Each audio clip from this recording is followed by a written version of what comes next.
सभी भाइयों को सप्रेम जय भीम नमो बुद्धाय। थेर गाथा के 15वां वर्ग शुरू होता है। 15वें वर्ग में सबसे पहले थेर हैं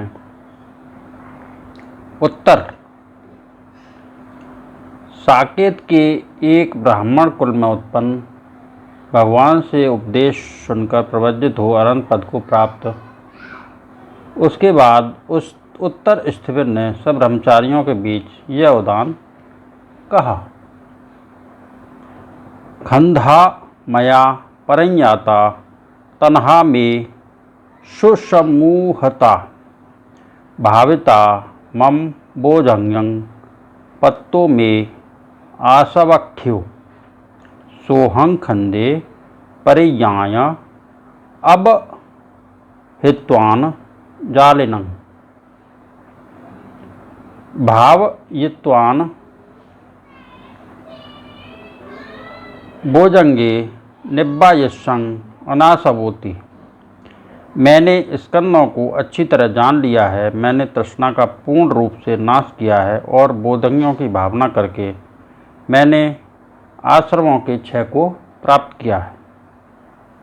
अनित्य बोध से स्कंदों को अच्छी तरह जानकर तृष्णा को नष्ट करके बोधंगियों की भावना कर आश्रम रहित हो मैं निर्वाण को प्राप्त करूँगा।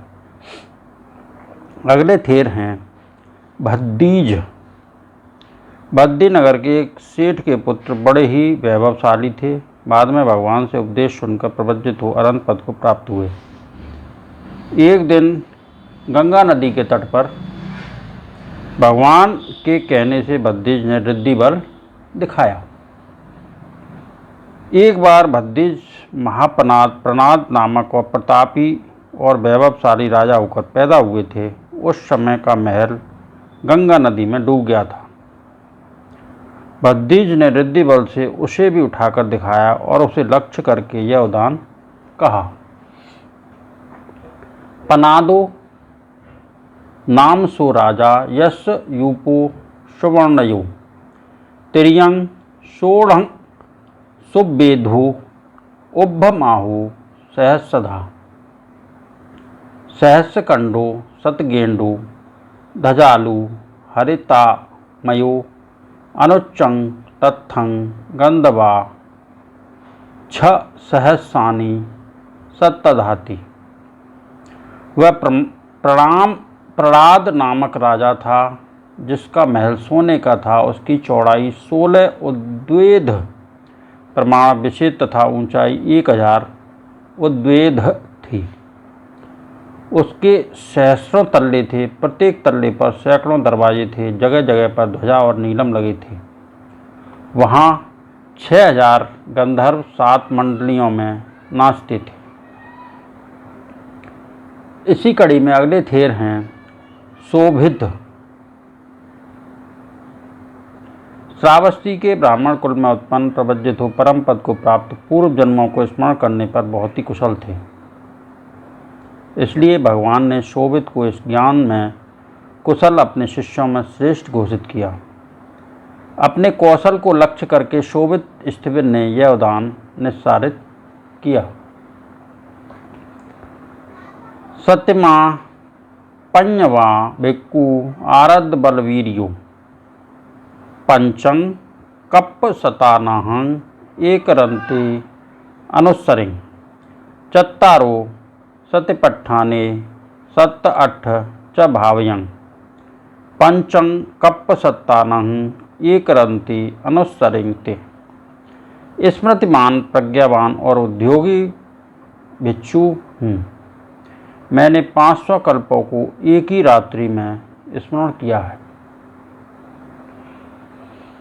4 स्मृति प्रस्थान 7 बोध्यंग तथा अष्टांगिक मार्ग की मैंने भावना की है। मैंने 500 कल्पों को एक ही रात्रि में स्मरण किया है। इसी कड़ी में अगले थेर हैं वल्ल्य।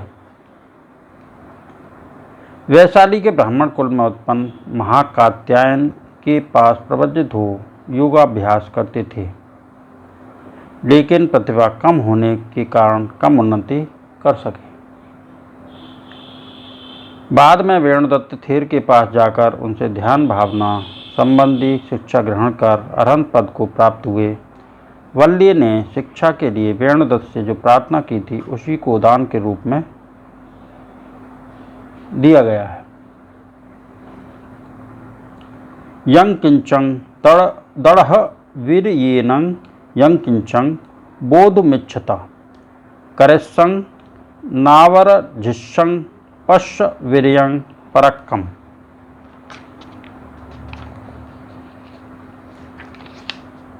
त्वं च मे मग्गमखाहि अच्छंस अमतो गंधं अहं मोनेन मोनिशं गंगा सोतोब सागरंति।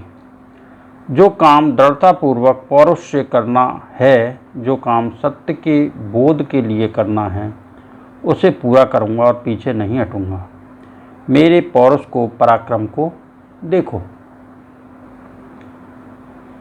आप मुझे अमृत निर्माण का रिज मार्ग बतावें, मैं आर्य मौन से शांति को उसी प्रकार प्राप्त करूँगा जिस प्रकार गंगा की धारा सागर में समाहित होकर उसे प्राप्त कर लेती है। इसी कड़ी में अगले थेर हैं वीतशोक। सम्राट अशोक के छोटे भाई गिरिदत्त थेर के पास धार्मिक शिक्षा पाई। एक दिन बाल बनवाते समय पलित केश को देखकर विरक्त हो गिरिदत्त थेर के पास ही प्रवज्जित हुए। अरहत पद पाने के बाद वीतशोक ने अपने अनुभव को लक्ष्य करके यह उदान कहा। केशे में ओलिखिस्सं तिंग कप्पो उपसंकम्य ततो आदास मादाय शरीरं पच्चवेखिस्सं तुच्छो कायो अदसित्थं अंधकारो तमोव्यगा सब्बे चोड़ा समुच्छना नत्यदाने पुनः भवोति।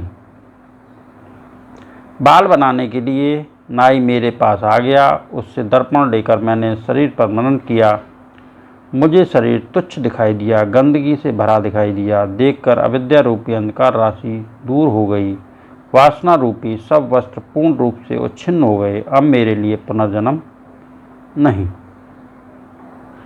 आज मैंने जिन 5 थेरों के उदान कहे, उनके प्रताप से सबका मंगल हो, सबका कल्याण हो, सबकी स्वस्थ मुक्ति हो, सबकी दुखड़े दूर हों, संसार के सारे प्राणी सुखी रहें, सुखी रहें, सुखी रहें।